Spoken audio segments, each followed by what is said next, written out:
Boyalı və boyaq sözləri eyni köklü sözlər ola bilərmi? Əvvəlcə gəlin köç və şəkilçiyə ayıraq.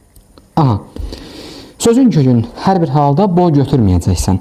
Çünki boy sözünün ifadə etdiyi leksik məna boyalı və boyaq sözlərinin ifadə etdiyi leksik məna ilə əlaqəli deyil. Bu baxımdan da sözün kökü boya, l leksik, sözün kökü boya, q leksik.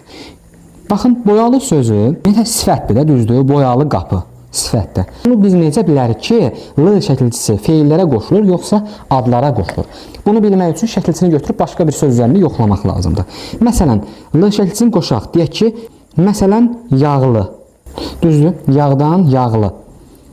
İsimdən sifət yaratmış oluruq. Onda deyəcəksiniz ki, ay müəllim, bəs qapalı sifəti feildən yaranmış oluraq. Onda necə olur? Bəli, qapalı sifətinin yaranma forması istisna bir haldır. Biz hər bir halda nə edirik?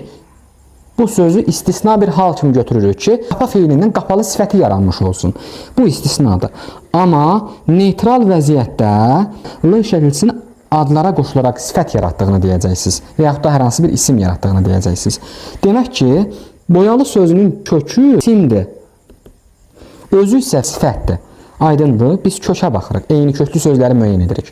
Demək ki, bu sözün kökünü isim götürdük. Boyaqda görürsünüz ki, sözün kökü saitlə bitib.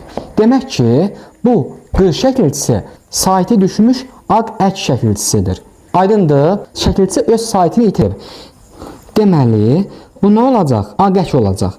Aq ək şəkilçisini indi götürək, başqa bir söz üzərində yoxlayaq. Baxın, məsələn, yataq. Yat feilindən yataq ismi əmələ gətiririk. Demək ki, bu aq-ək şəkilçisi feillərə qoşularaq isim yaratmış olur. Demək ki, bu sözün kökü nə olacaq? Feil. Nitq hissəsi baxımından isimdir, amma kökü feildir. İndi gələk görək eyni köklüdürmü? Bu sözlər kökləri amonim olan sözlərdir. Belə bir qayda var ki, kökləri amonim olan sözlər eyni köklü sözlər hesab olunmur. Demək ki, boyalı və boyaq sözləri bir-birinə qarşı münasibətdə nədir? Eyni köklü deyil.